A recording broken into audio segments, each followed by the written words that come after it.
to start this episode by saying that I am a musician and I love music. I don't just enjoy listening to music. I work with it, I think about it, and I understand how powerful music is. This is important for me to state. Music has always been part of human life. Without it, life would feel empty and flat. Everyone loves music. Religious people, secular people, children, teenagers, adults. Every person loves music. As long as humans exist, music will exist. It is not something we can just remove from human life. Music helps us express human experiences in ways words alone often cannot. When you are sad, music helps you feel that sadness more deeply. When you are happy, music lifts that joy even higher. When you are confused or tired, there's music that speaks to that place too. Music reaches our emotions directly. It creates atmospheres that help us connect, that help us feel understood, and that helps us make sense of what we are going through. Because of this, music gives people comfort, meaning, and a sense of purpose. It shapes how we feel and how we even think. This is one of the reasons music is always in demand. It is also why music has become one of the biggest industries in the world. Where music is, money follows, fame, recognition, and influence often follow as well. Everything I've said so far is to show that music is beautiful, powerful, and deeply meaningful. Like medicine, engineering, and other areas of human skill and creativity, music is one of God's great gifts to humanity. Scripture itself affirms music as a gift. It is used in celebration, in lamenting, in teaching, and praising. Psalm 150. But like every good gift, music can also be misused. Because music is so powerful, it can be used to control emotions and influence people in ways they may not even notice. Music can push people toward desires and actions they would not normally choose. It can stir up lust, greed, pride, anger, and even violence. Music can also make people less careful in how they think. With the right sound and atmosphere, people can stop thinking clearly and start responding only with emotion. Scripture repeatedly warns us about being led by feeling rather than truth. This makes it easier for people to accept things they might otherwise question or reject. This problem does not exist only in secular spaces. The church has always loved music, and for good reason. From the earliest days, God's people have used songs to remember truth, to teach one another, and to respond to what God has done. Music has always had a place in the life of the church, but the church does not exist for music. The church has a mission. That mission is to proclaim the gospel and to make disciples of Christ. Everything else the church does, whether it is preaching, singing, giving, or serving, is meant to support that mission. Music, then, is one of the tools the church uses. It is a good tool, a powerful tool, and it is a gift from God. But like every other tool, it has a specific purpose. It is meant to serve the message, not replace it. Scripture shows this clearly. Singing in the church is meant to teach, remind, and shape believers in truth. The problem begins when tools slowly drift from their purpose. This does not usually happen all at once. It happens little by little. Over time, something meant to support the mission can begin to take the center stage. When that happens, The focus of the church shifts even if when no one notices it at first. Faithful use of music in the church is not about creating the strongest emotional moment. It is not about how moved we feel, how intense the atmosphere is, or how unforgettable the experience becomes. Faithful church music points beyond itself. It supports truth. It helps people hear, remember, and respond to the gospel more clearly.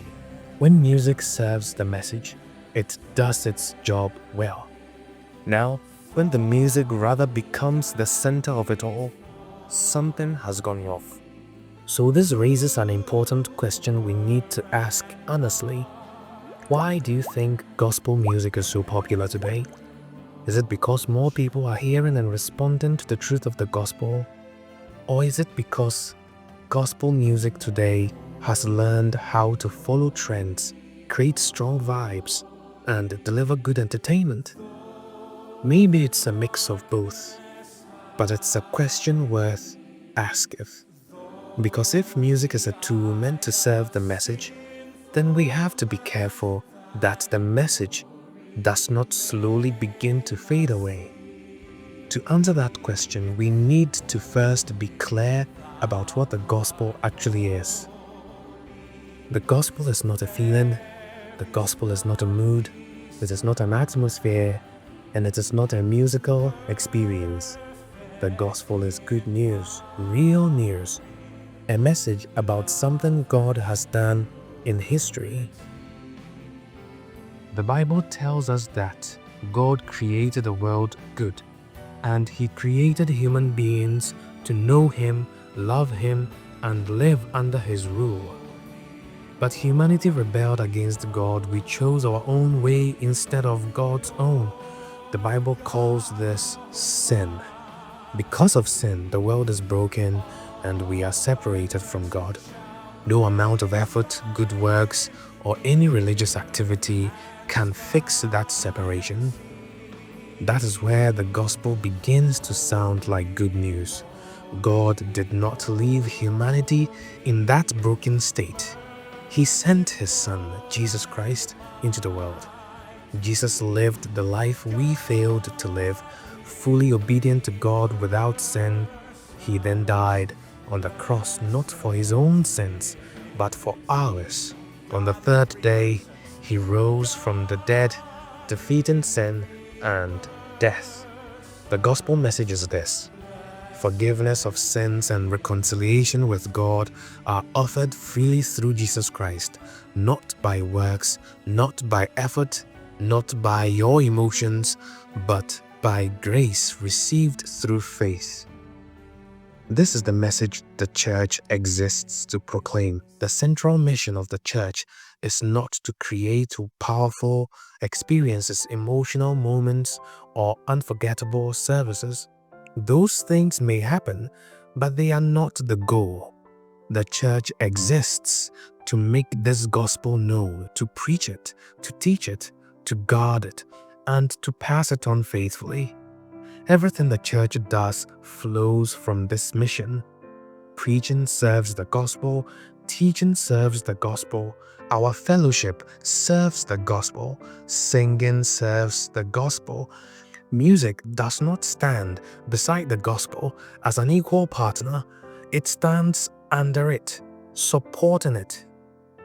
This is why clarity matters so much. If the gospel is the message that brings people from death to life, then nothing in the church should distract from it, compete with it, or replace it. Every tool the church uses, including music, must help people see, hear, and understand the message of the gospel more clearly. Anything that draws our attention away from the gospel, no matter how beautiful or popular that thing is, has lost its place. Rather than keep this conversation at the level of theory, I think it helps for us to look at real examples. What I am about to show is not meant to mock anyone, attack churches, or question people's sincerity. Many of these artists love God, and many of these songs mean a lot to people. This is not about your intentions, it's about the function of music. The only question we are asking is a simple one. Is this helping the gospel be heard more clearly, or is it more about the experience, the vibes, and the trends? As you watch these clips, don't rush to a conclusion. Just observe what is going on. You don't feel that vibe. I don't feel that vibe. Oh. Yes, shit. Hey, you don't feel that vibe. I don't feel that vibe. Hey, you don't feel that vibe. I don't feel that vibe. Oh. Let's go.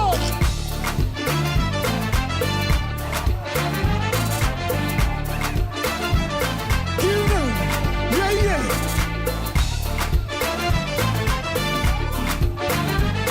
Yes, shit. Can we talk to you? Make you no stress about what you go wear, Baba God, he go sort you. He go sort you. We know who we are, we are born of God, oh. We know what to do, we have the future. I'm unstoppable, I'm the fountain.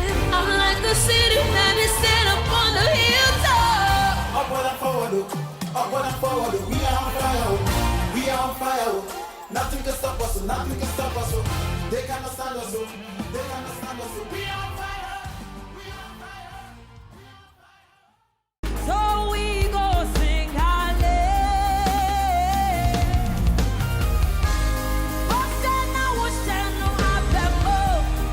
I got my victory in you. We're coming home to Minnesota.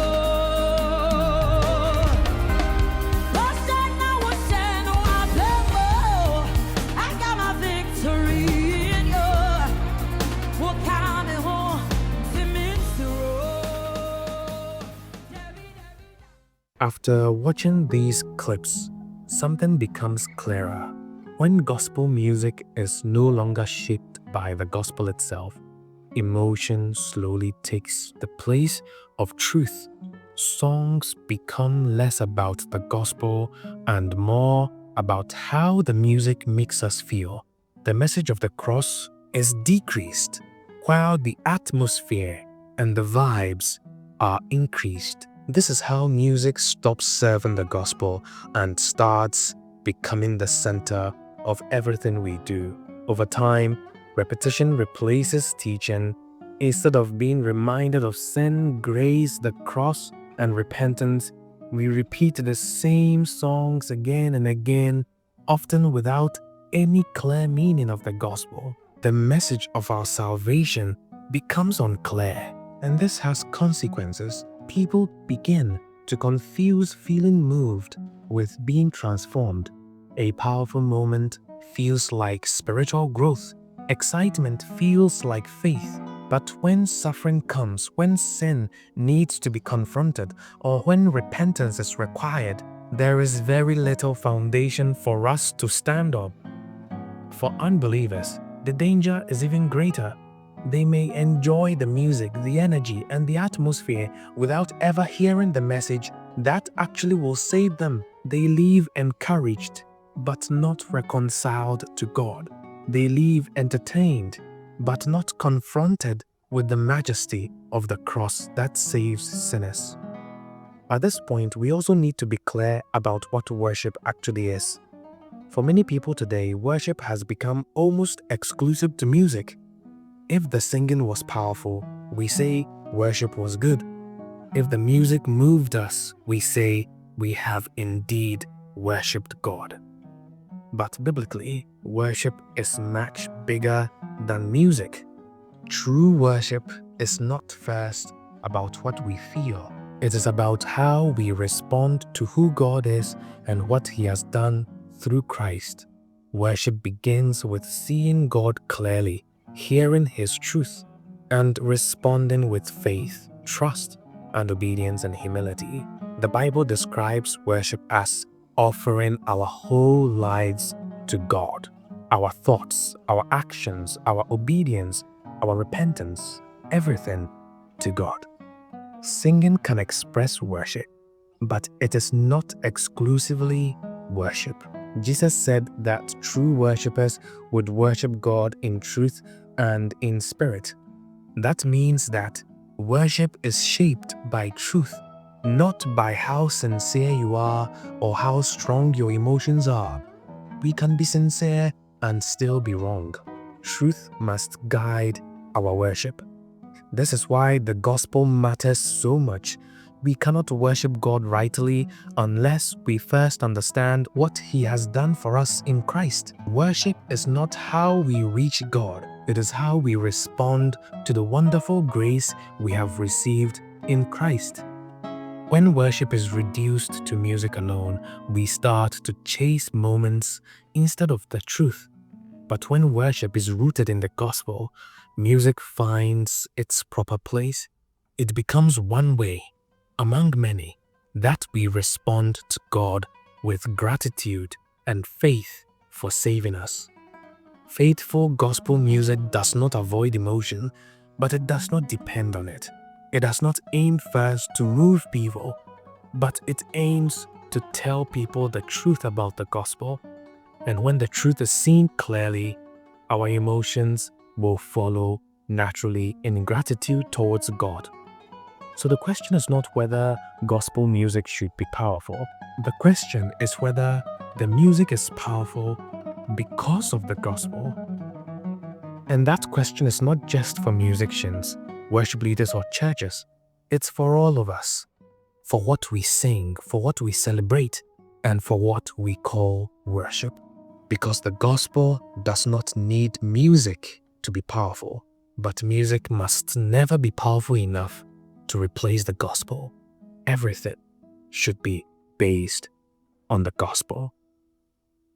I'm sure you enjoyed this episode, and if you did, I would love if you could like this video, share it with your friends, and let's all join hands together as we dive deeper into the knowledge of God. See you next time. God bless us all.